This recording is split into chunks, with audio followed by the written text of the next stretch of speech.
So what sacred feminine practice shows us how to do is really to allow ourselves to open to the wellspring of Shakti, of divine feminine power that whose purpose is really to awaken us to the real meaning of our embodiment.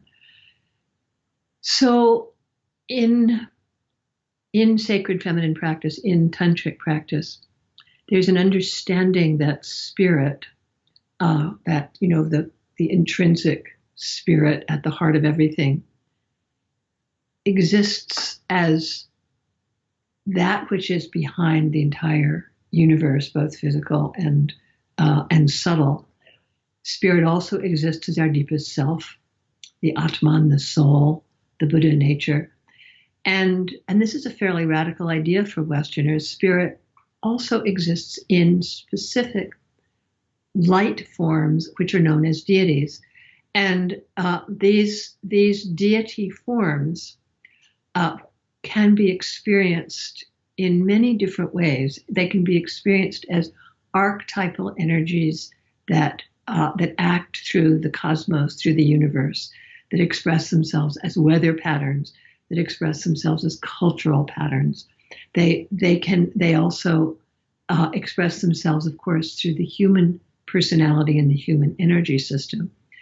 And these kind of archetypal goddess energies have very distinct qualities and signatures that we can begin to know. They have names like Durga, the invincible one, who represents the energy of pure divine will and strength and protective power. Lakshmi, whose name is actually translated as the sign of good fortune, who is the energy that manifests as harmony, as abundance, as natural fertility. Lalita, who I'm going to talk about a bit today, whose name means the playful one, and who is that aspect of Shakti whose divine play is the cosmos, and whose gift I experience as the erotic reverence for the cosmos and the world, for the body and the world. Saraswati, creative flow, who's the deity of intelligence, of wisdom. She's the goddess of words and music. Many more goddess forms. And all of these divine forms express themselves within us in different aspects as the faces of our own gifts and powers, as the enlightened divine qualities in each of us. And they're also real figures who exist as light forms in the subtle realms, who appear in dreams, who show up in meditation, who many of us have experienced as kind of subtle presences. And part of the gift of tuning into goddess energies for each of us is their capacity for giving us grace, for giving us help, for opening us to the deep structures of the universe. So before we get into the specifics and into what I hope will be a transmission of a kind of intimacy with Goddess, before we get into this, I want to add one more piece of Tantric philosophy that's very critical to understanding why we study Goddess, why we invoke Goddess.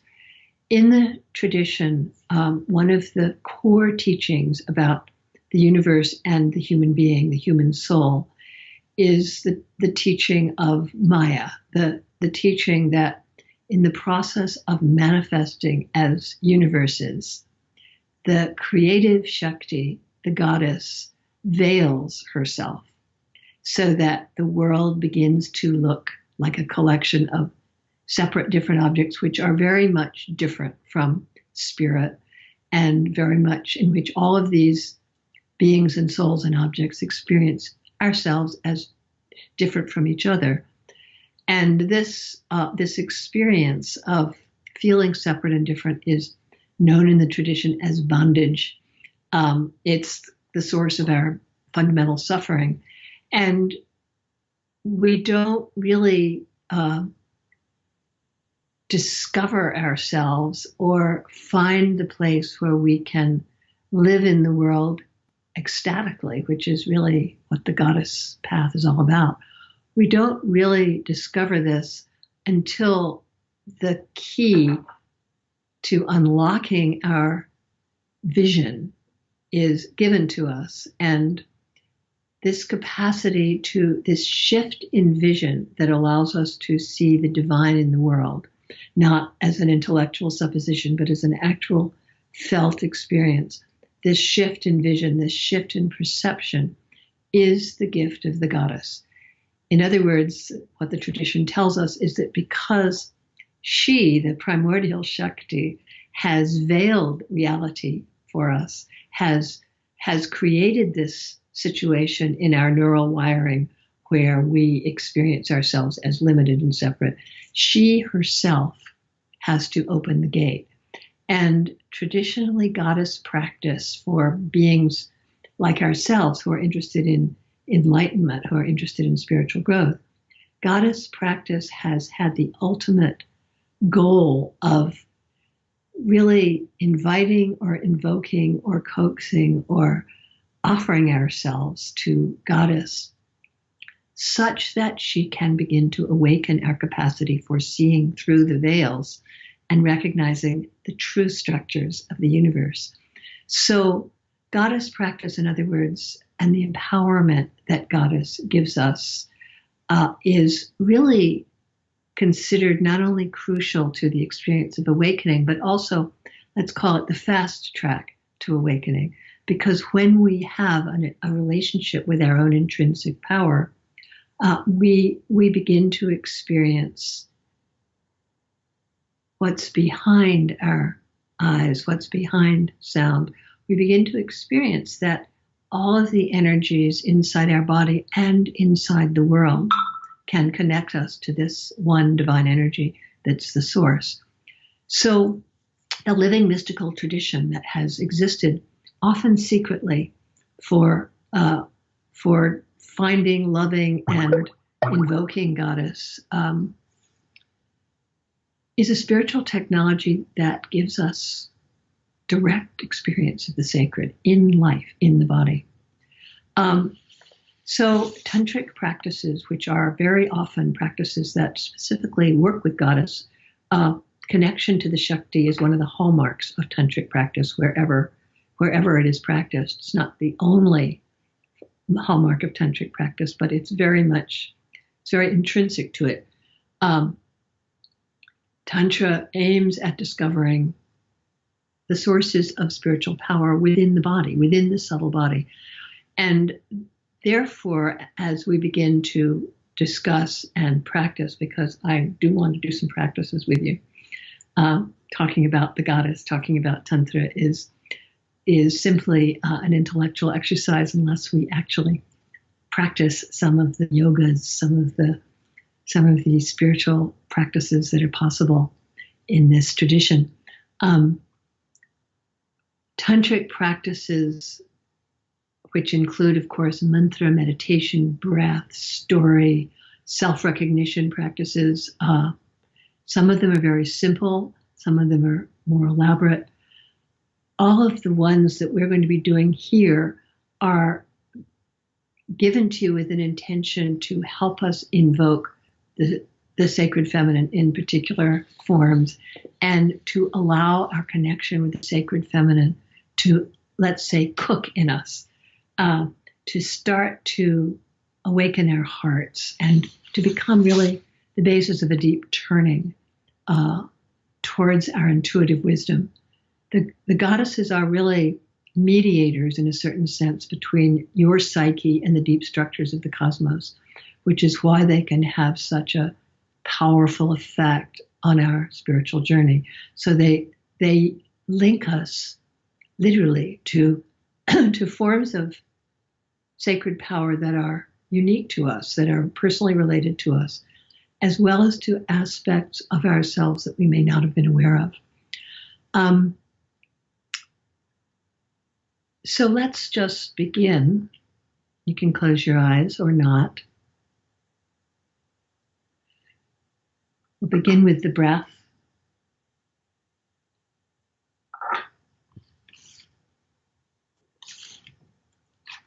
Just allow yourself to be present with the breath.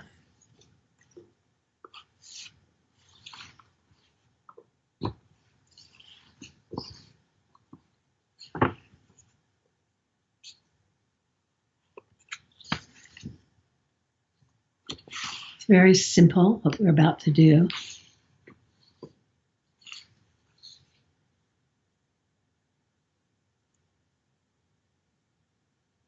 See if you can feel the breath flowing into the body, not only through the nostrils, through the lungs, but through every pore.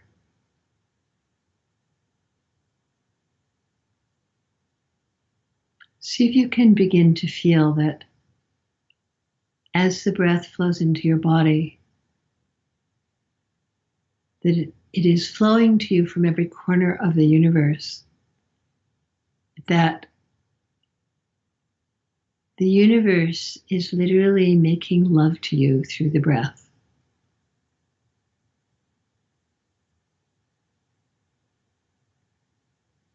As the breath flows in, see if you can feel it coming in as a very subtle, caressing energy. Again, flowing through your pores. See if you can allow yourself to begin to relax into the feeling that Goddess is making love to you through the breath.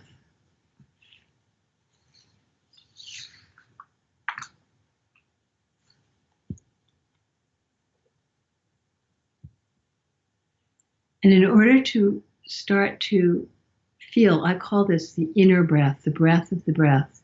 You know, one of the great sages of India, one of the great poet saints of India, Kabir, once wrote, God is the breath within the breath. So the breath within the breath is this very, very subtle, erotic caress that the Goddess is offering you with every breath. And it's as you begin to tune into the breath with the intention to experience that, what starts to happen is that your subtle inner sensing capacities start to open. So instead of breath being a mechanical function that keeps you alive, breath begins to become an opportunity to experience Goddess dancing from within you, to actually begin to experience the erotic holiness that is the expression of the divine feminine in the natural world.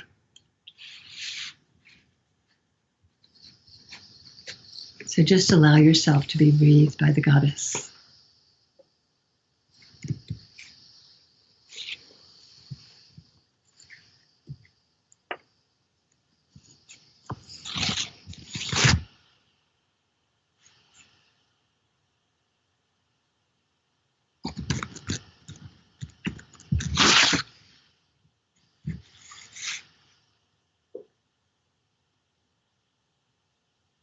One of the great teachings that comes out of the sacred feminine tradition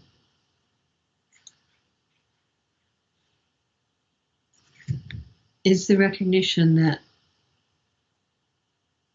our own energies, our own capacities, the different aspects of our personality are all related to sacred feminine powers, to sacred feminine energies. And that as we get to know these energies, we start to be able to reframe our experience of energy in our own body. So for instance, your wildness, your intensity may connect you to the energy of the fierce goddess Kali. Your love for beauty may connect you to the energy of the goddess Lakshmi, who is the embodiment of beauty. Your love for words, for language, your enjoyment of music may connect you to the goddess Saraswati. And your eroticism, your sensuality, your capacity for for subtle erotic opening may connect you to the goddess Lalita Tripura Sundari, who, as in my experience, is actually one of the hidden but extraordinarily important aspects of the consciousness of the enlightened feminine, both in the universe and in the human being. So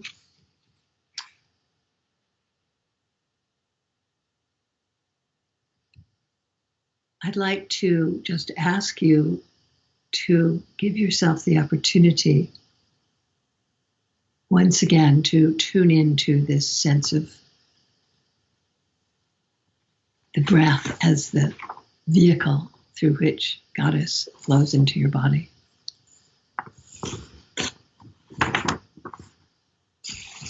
To recognize that not only is the breath an aspect of Goddess, but the very energies that you experience flowing through your senses are aspects of the Goddess.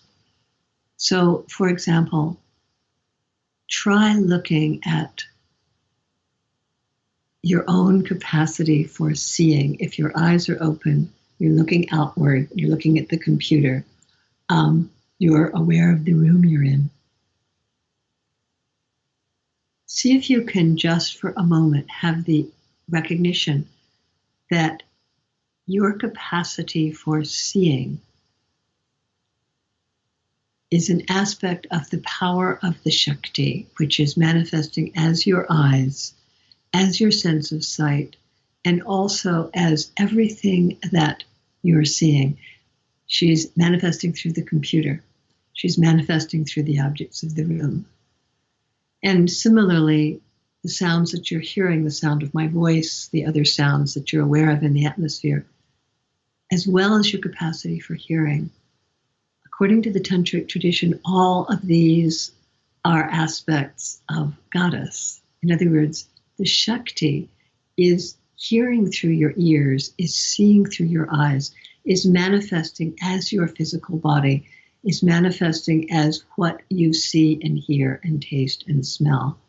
So if you widen your awareness to get a sense that this entire universe within your experience, everything that you are experiencing right now in this moment, is actually an expression of Shakti, who has become all this in its infinite complexity, and who is also present as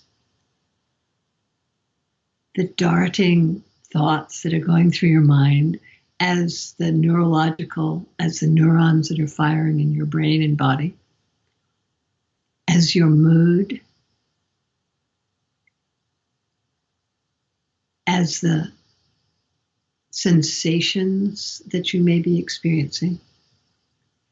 And behind all this and within all this, there is also a knowingness, a witnessing, a still witness who is observing all this, who is the divine masculine within you. And from a certain point of view, and this is one of the great Tantric viewpoints, see if for a moment you can feel that your entire experience, your seeing, hearing, tasting, smelling, the movements of your body are part of a gorgeous dance that is being orchestrated by Shakti and which is being presented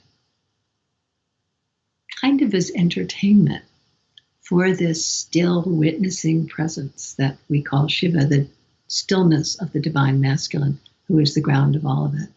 Just notice what happens to your experience, to your awareness, when you hold this viewpoint, this vision. There are in Tantra two kind of iconic images that express the relationship of the divine masculine and the divine feminine.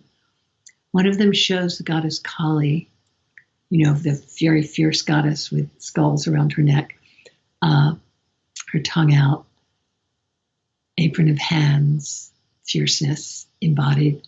It shows Kali dancing on the prone body of her consort Shiva. And the the symbolism, the symbology of this image expresses the fact that the masculine is the still ground through which the feminine dances as the dynamic power. So it expresses the idea that Shakti is all actions in this world. The second image, which is also very beautiful, is the image that's called Ardhanarishwara, the image of the man, the masculine and the feminine in one body. So in the Ardhanarishwara image, one half of the body is strong. It is Shiva, is the yogi with a trident in one hand and this very buff yogi's body. The other half of it is the goddess, who is sensual and beautiful and kind of in a dancing pose. They are together.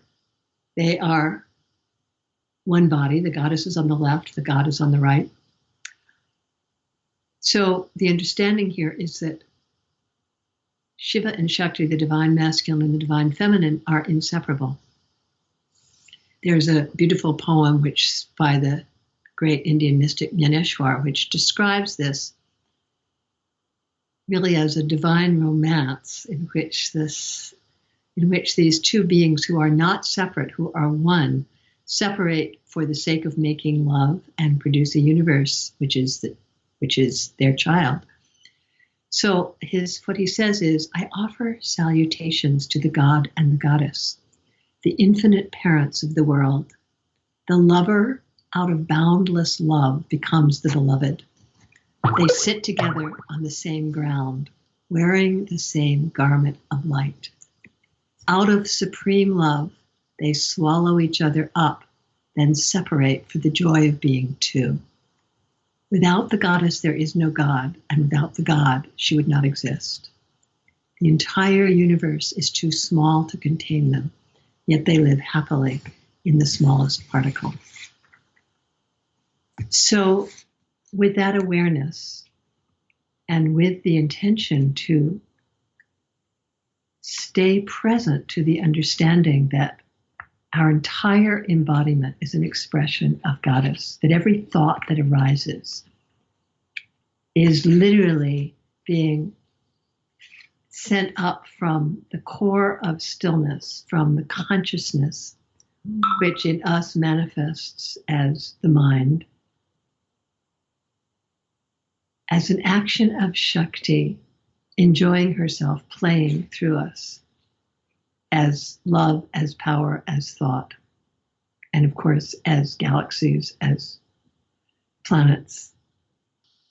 With that understanding that when we talk about Goddess, we're talking about this principle that runs throughout all of life, I would like to speak specifically about that form of the Goddess, whom the Tantric sages call Lalita Tripura Sundari.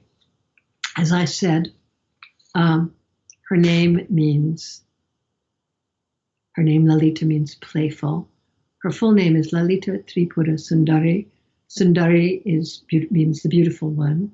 The Tripura are the three, it literally means three cities, but we can call them the three worlds or the three states of consciousness: waking, dream, and deep sleep. So Lalita is the playful Shakti, the beauty who plays through all our states of consciousness and who endlessly and eternally remains beyond them. So Lalita's playfulness is actually the expression of her blissfulness, that she has 1,000 names. There's actually a hymn called the Lalita SÂDHANA, the 1,000 names of the goddess Lalita. One of them is she whose form is bliss, she who plays in the forest of bliss. She's also known as the goddess of desire. Her aspect, her field, let's say, is the fundamental quality of desiring, of urgency, which is the source of all creativity and of creation itself. Of course, starting with the generative creation of new human beings whose birth comes out of fundamental desire. But from a spiritual point of view, Lalita's is the energy that becomes active in the experience of rapture, in the experience of blissfulness. And this, feminine mystics in particular, but certainly not, feminine mystics are not alone in this, but I'm thinking particularly of Mirabai, Teresa of Avila, Julian of Norwich, have often written about this experience of a kind of piercing sweetness, of a very soft, blissful movement of energy inside you, which is so delightful, so pleasurable, that nothing in the physical world can come close to it. And, this experience of what we could call subtle erotic bliss, the kind of wild pleasure that turns us inside, but which can also be experienced. This is very important, which can also be experienced as the open-eyed revelation of this internal bliss acting through our senses. When these mystics talk about this piercing sweetness, they're talking about the awakening of the Lalita energy. When I first started practicing with the goddess Lalita, I was actually doing a mantra, Lalita mantra practice. And I became aware that there was connected to this mantra, and when I closed my eyes and went very deeply within in meditation, I would experience this very soft dancing light. It was literally dancing in my inner body. My whole inner body would turn to rose red light, and the extraordinary thing about it was that it would begin to feel as though I was being made love to from inside by this light, by the mantra. And then I would open my eyes and I would see the walls of my room literally rippling with this quality of intense, intimate sweetness. And as this practice became more and more alive in me, and remains so to this day, I would find myself often walking through the world with the experience of a kind of rippling sweetness that I would see in the trees, that I would taste in the food, that I would feel from a friend as I spoke to her. So I also have come to feel that this aspect of Goddess Lalita is tremendously important, certainly to women, but also to men, because she holds what I would call the quality of the enlightened feminine. In other words, the goddess Lalita is an emergent potential for a kind of a femininity that is fully empowered, that's capable of enormous capacity and strength, but which is also fully loving, adoring, reverent, open-hearted. So the Lalita energy offers us a model for the feminine, which allows for feminine power and feminine strength without, as it were, turning oneself into a masculine archetype. And I do feel that the more women and men can get in touch with the Lalita within ourselves, the more we can get in touch with an intrinsic kind of power that is also playful and loving and cooperative, relational. So if you want to get a sense of who Lalita is for you, think of the times in your life when you felt most alive, most in your power, most in love, most beautiful, most creative. And for some of us, there may be many times like this. For some of us, just a few, but just find a sense memory of that. And now double this feeling. If you can imagine yourself at your most creative and most alive and most in love on steroids, it's like twice as powerful. and 3 times as powerful. Just close your eyes and see if you can allow that sense of creativity and aliveness and love and, yes, erotic fulfillment to quadruple.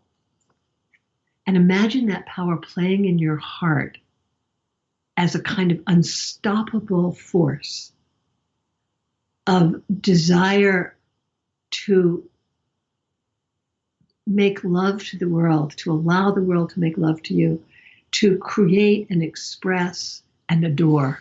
Imagine that power as just your intrinsic relationship to life.